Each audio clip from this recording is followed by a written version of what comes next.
पापी मौज में, पुण्यात्मा कष्ट में, ये कैसा न्याय है। आपके मन में कभी भी ऐसे प्रश्न आते हैं क्या? मैं तो इतनी पूजा पाठ भक्ति भाव में लीन हूँ, फिर भी मेरे साथ ही ऐसा क्यों होता है? भगवान सारी परेशानियां मुझे ही क्यों देते हैं? दुष्ट लोग इतने सुखी और धर्मात्मा ही सारे कष्ट भोग रहे हैं। ये क्या हो रहा है? क्यों हो रहा है?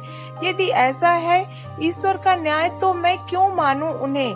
क्यों भजूं, क्यों जपूं, क्यों करूं पूजा? ईश्वर के पास तो न्याय है ही नहीं। ईश्वर तो निष्ठुर है, पत्थर की मूर्तियां में बस के पत्थर हो गए हैं, आदि आदि। ऐसे प्रश्न अक्सर लोगों के मन में आते हैं, खासकर तब जब वो बहुत परेशान होते हैं और दूसरों को सुखी देखते हैं। मनुष्य अपने सुख से ही संसार को सुखी मानता है, अपने दुख से ही संसार को व्यर्थ।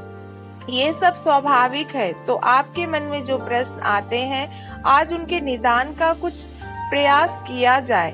ध्यान से सुनिए। बहुदक नाम का एक तीर्थ था, जहाँ पर नंदभ्रद बैस रहते थे। धर्मचारी सदाचारी पुरुष। उनकी पत्नी का नाम कनका था। नंदभ्रद चंद्रमौली भगवान शंकर के बड़े भक्त थे। बहुदक में कपिलेश्वर महादेव के नाम से प्रसिद्ध शिवलिंग था। नंदभ्रद तीनों समय कपिलेश्वर की पूजा किया करते थे। नंदभ्रद कम से कम लाभ लेकर माल बेचा करते थे और ग्राहकों के साथ बराबरी और ईमानदारी का व्यवहार रखते थे।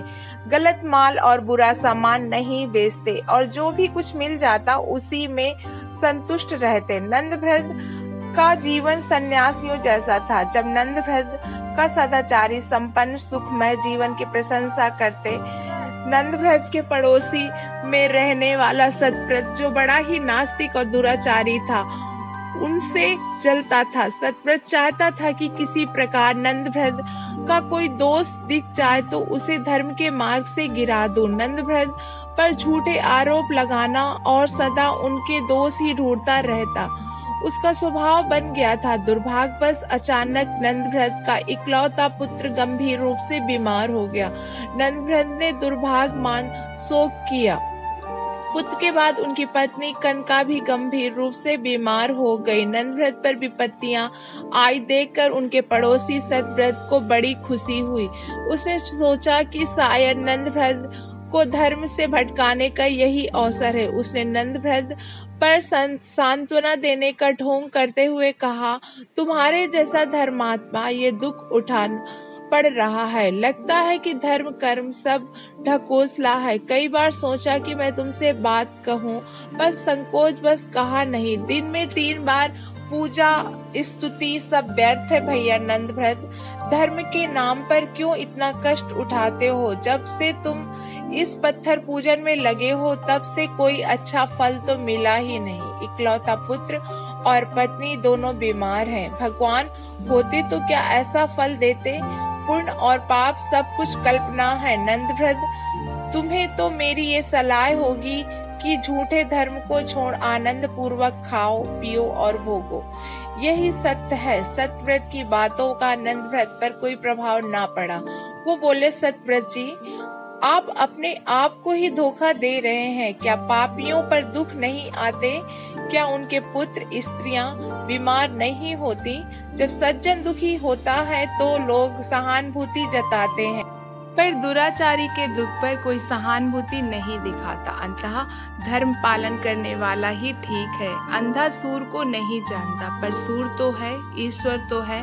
सतव्रत ने उसे टोक कर पूछा, देवता है तो दिखाई क्यों नहीं देते? नंदभ्रद ने कहा, देवता आपके पास आकर याचना नहीं करेंगे कि हमें आप मानिए। बातचीत बहस में बदलने लगी। नंदभ्रद अधिक विवाद नहीं चाहते थे, उठकर चले गए, पर उनके मन में ये विचार आया कि भगवान सदाशिव का साक्षात दर्शन करके पूछूं, आपके बनाए संसार सुख दुख जन्म मरण आदि कलेश क्यों है? ये दोष रहित क्यों नहीं है? नंदभ्रद शिव मंदिर आए, कपिलेश्वर लिंग की पूजा, भगवान के आगमन की प्रतीक्षा करने लगे। सोच लिया कि जब तक भोलेनाथ दर्शन नहीं देंगे तब तक मैं ऐसे ही खड़ा रहूंगा। लगातार 3 दिन और 3 रात नंदभ्रद वैसे ही खड़े रहे। चौथे दिन एक बालक उस मंदिर में आया, वो गलित कुष्ठ का रोगी। उसने नंदभ्रद से पूछा, आप इतने सुंदर एवं स्वस्थ हैं, फिर भी आप दुखी क्यों हैं? नंदभ्रद ने अपना संकल्प उसे बताया। बालक ने कहा, अनचाहे का मिलना और मनचाहे का बिछुड़ना, इससे मानसिक कष्ट होता है। रोग और परिश्रम से शरीर को कष्ट होता है, मानसिक कष्ट से शारीरिक कष्ट होता है, और यदि शरीर में कष्ट हो तो मानसिक कष्ट होना स्वाभाविक है।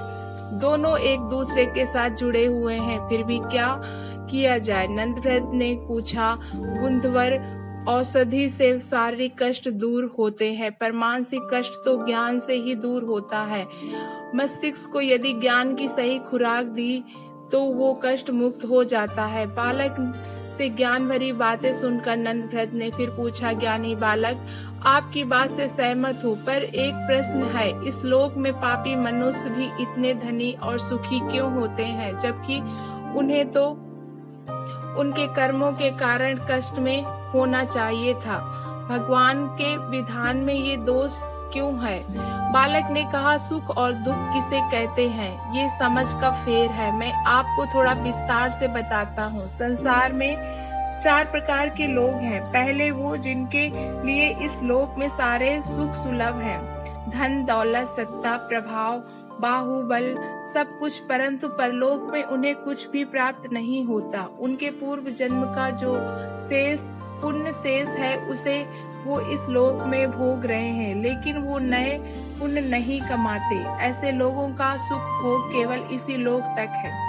अगले जन्म के लिए वो कुछ शेष छोड़कर नहीं जा रहे, तो उनका अगला जन्म बिल्कुल उसी रूप में होगा जिसे देखकर आज वो कांपने लगे।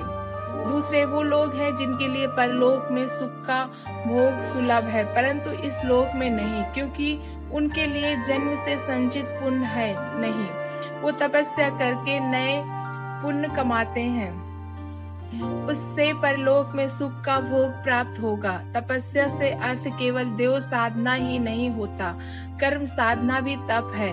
उचित कर्म किसी भी तप से कम नहीं होता, क्योंकि इस संसार में रहते हुए सही मार्ग पर चलना कठोर साधना से ज्यादा कठिन है। तीसरे वो लोग हैं जिनके लिए इस लोक में भी और परलोक में भी सुख भोग मिलता है, क्योंकि उसका पहले का किया हुआ पुण्य भी विद्यमान है, और इस लोक में आकर भी वो उत्तम मार्ग में अनुसरण करते हैं। हुए कर्म तप में नए पुण्य कमाते रहते हैं।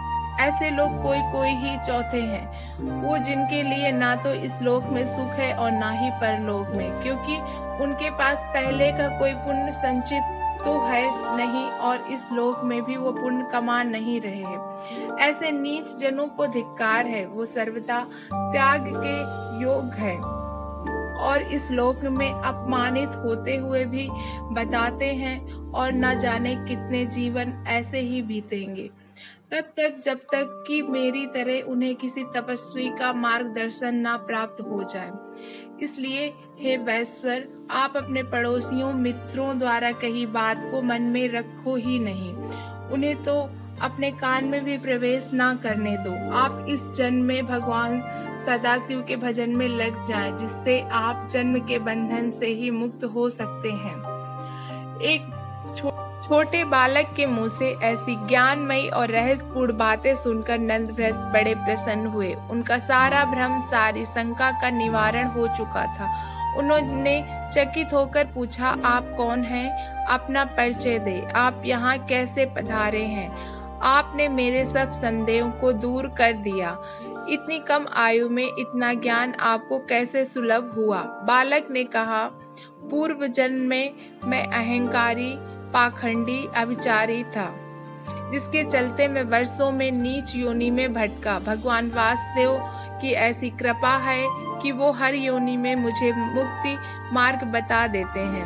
उन्होंने मुझे आपके पास भेजा है। अब मैं 7 दिन के बाद इसी तीर्थ में मरूंगा। आप मेरा अंतिम संस्कार कर दीजिएगा। वैश्वर, ज्ञान का आयु से कोई संबंध नहीं होता। ईश्वर को जिसे ज्ञान प्रदान करना होता है, जिसे माध्यम बनाकर उसे अपने भक्तों को जागृत कराना होता है, उसे चुन लेते हैं। वो कोई भी हो सकता है, मेरे जैसा कुष्ठ जीवित जीव भी। अतः सहज भाव से स्वीकार करना चाहिए और ज्ञान जिससे भी मिले उसके प्रति विनीत रहना चाहिए। ऐसा करने से ईश्वर सदा आपको ज्ञानवान बनाए रहते हैं, किसी न किसी को भेजते रहते हैं। इतना बताकर उस बालक ने सूर मंत्र का जप करना आरंभ किया। कुष्ठ के निवारण के लिए सूर मंत्र का जप भी किया जाता है। भगवान श्री कृष्ण के पुत्र शाम ने भी सूर की उपासना से कोढ़ से मुक्ति पाई थी। 7वें दिन उस बालक ने अपने प्राण त्याग दिए। नंदभ्रद ने विधि पूर्वक उसका अंतिम संस्कार किया। नंदभ्रद को जीवन की सच्चाई और सार्थकता का बोध हो गया। शेष जीवन उन्होंने भगवान शिव और सूर की उपासना में लगा दिया तथा अंत में जीवन मरण से मुक्ति पाकर भगवान शिव के साक्षात प्राप्त किया। दोस्तों, आपको कहानी पसंद आई हो तो चैनल को लाइक करना और सब्सक्राइब